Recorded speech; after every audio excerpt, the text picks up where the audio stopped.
Well, Palitha is Sri Lanka's permanent representative to the UN. In the aftermath of the Sri Lankan government's victory over the Tamil Tigers, he signed the order to expel James Elder, the Australian who, as spokesman for UNICEF in Sri Lanka, dared to speak out about the treatment of displaced Tamils in detention camps.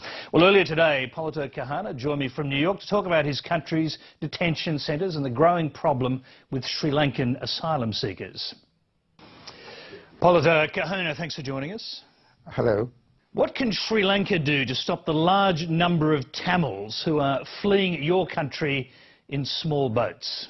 I think this whole characterization of a large number of Tamils escaping Sri Lanka is wrong.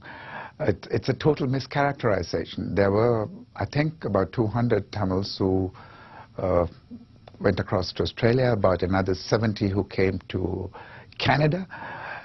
It looks now, after the investigations have commenced, that many of them never started their journey in Sri Lanka. They came from elsewhere. From what I've heard, the crowd that went to Australia certainly did not originate their journey in Sri Lanka. They came from somewhere else. If they were actually escaping from Sri Lanka, one has to ask the question as to why they did not escape to India, which is only 22 miles away from Sri Lanka, rather than go all the way to Australia. So you simply deny there's a push factor, bearing in mind the push factor the Australian government's talking about is conditions on the ground in Sri Lanka.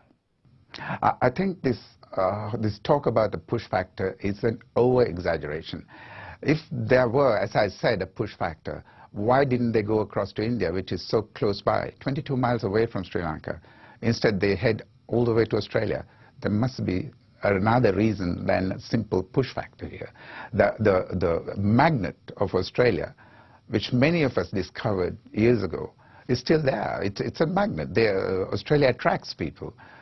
In the absence of a push factor, it's the magnetic attraction of Australia that has brought these people to Australia's shores illegally. Well, your government's had representations from Prime Minister Rudd, from the Foreign Minister Stephen Smith, and now there's a special Australian envoy who's been sent to Sri Lanka. So what kind of cooperation will all this diplomatic activity bring? Sri Lanka has cooperated very closely with Australia over the last few months, maybe even the last few years, to bring this illicit migration to Australia under control. We have agreed to Australia placing additional staff in the Australian mission in Colombo. Our security services have cooperated very closely with the Australian authorities, and in fact we have sought Australian assistance to monitor our own seas so that we could control illegal movements of boats from Sri Lanka to other countries. I must say that the two countries have worked very closely on these issues. One idea that's being talked about is some sort of maritime cooperation. Now, could you imagine a joint Sri Lankan-Australian naval operation to intercept and turn back boats leaving Sri Lanka? I can imagine that happening because, in fact, we successfully countered illegal LTTE movements of weapons and explosives into Sri Lanka by actually confronting LTT vessels out at sea. We could do that again, but we need the cooperation of friendly countries because our naval capabilities are limited. So would you actually welcome Australian naval forces in your waters cooperating with the small Sri Lankan Navy? We have asked Australia to assist us to improve our own defence capabilities, so that and also so that we could improve our Coast Guard. So if Sri Lanka had a developed Coast Guard facility, I think we could do this job ourselves. We wouldn't need vessels from other countries to do it for us. But we certainly would look forward to working with Australia in order to stop this illicit movement of vessels from Sri Lanka. How closely are you monitoring all these human dramas that are taking place at the moment? We've had a Sri Lankan boat that capsized at sea with loss of life.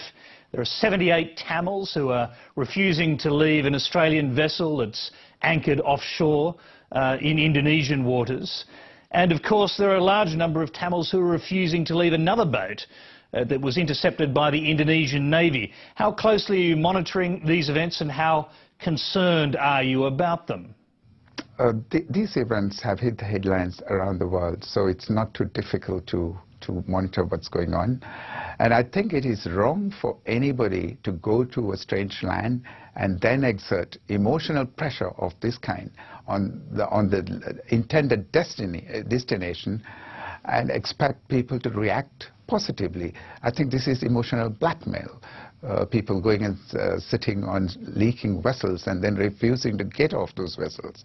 In the first instance, there is a legal manner in which people could migrate to Australia. This avenue was not used. Instead, they used an illicit method. And now they are exerting pressure on the Australian authorities to accommodate them. I think it's wrong.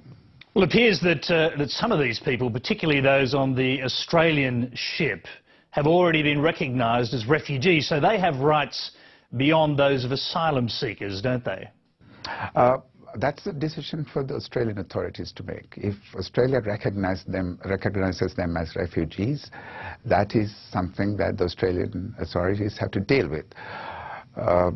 Personally, I do not think that they are refugees unless you use that expression in a rather loose manner. They are economic refugees looking for greener pastures elsewhere. So are you suggesting that they be sent back to Sri Lanka?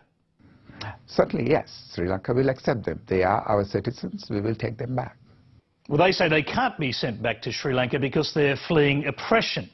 They fear they'll be killed or tortured or imprisoned if they are forced to return. I would ask you a rhetorical question here. How many refugees have you seen, have you come across, who speak so well in English, who seem to be so well fed and reasonably well clothed? You just need to come to Colombo. Most of the businesses, leading business houses, are run by Tamils, owned by Tamils. Most of the professionals are Tamils. 39% of the capital of Sri Lanka, Colombo, is Tamil. It will be very difficult to find anybody who would agree with that allegation that the Tamils are oppressed in Sri Lanka. Since your military crushed the Tamil Tigers, hundreds of thousands of Tamils have been held in internment camps, and since then reports have been circulating in the Tamil community in particular of bad conditions in the camps, of rapes, of ill treatment, of people being picked up and disappearing. What do you say to those claims?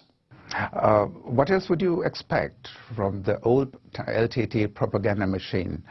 They continue to churn out stories such as these.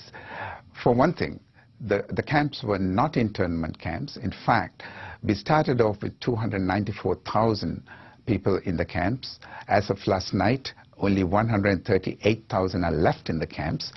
The others have gone back to their own villages and their towns. This movement will continue. We expect to have the bulk of the people in the camps back in their villages by the end of January. I'm quite confident that this will happen. And then this talk about rape and all sorts of other things. If you had seen the tents in those camps, they are placed one against the other. If there were any incidents of rape, not only would the neighbors hear what was going on, the entire campsite would hear about it. I think these are just gross fabrications, exaggerations in fact, because we ourselves have not heard of any such allegations. One of the problems your government faces is that international observers have not been allowed to go into the camps and remain in the camps. Why are international aid workers and observers not allowed free and unfettered access to these camps? Tony, you seem to believe the Tamil propaganda line, the LTT propaganda line, very easily. Well, this is what the aid workers are saying themselves, not Tamil propagandists. Let me explain it. There are 54 non-governmental agencies working in those camps as I speak to you. They have been there for the last 6 months. So it is absolutely untrue to say that international observers have not been in those camps. The UNDP is in those camps. The UNICEF is in those camps. UNHCR is in those camps. So I do not know where you get these stories from, other than from